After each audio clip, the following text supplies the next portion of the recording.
you work along, you might want to view the details of the video files that you're working with. So in order to do that, you can go on to the top left where it says tracks. Once you click on it, you'll see the details for the particular video. So you can see right here that the video location is this. So it's on K Drive, my first edit videos, and San Francisco downsips.mp4. So over here, the video is ABC1 and the codec is H.264, and this is the length of the video. So that is 21 seconds right here. And then what happens is that the bitrate for that video is 6 Mbps, that is 6 megabytes per second. Resolution is 1920 by 1080. And you can see all the details right here by clicking on the info button right here. And you can see that everything comes up, the stream info comes up.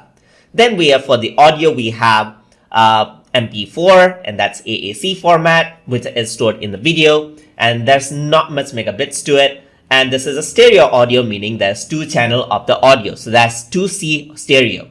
If you were to go on the set option, you can see that there's more option for that as well. So you can see all the video details by clicking on the tracks icon. You can also go over here and click on include more tracks from other files. So you can go back and select out other tracks. So let's say, for example, I'm going to open up this one, and you can see that that track is opened up as well. So you can go around just like this. So when tracks have different length, what do you want to make the output file as long as the longest or the shortest track first? So you can choose either you want to export the longest track first or the shortest one. You can also include more track from other files or delete the track altogether, just like this. So you got this one out right here. So I'm just going to go to tracks. I'm just going to delete it out right here. So I can delete out the track.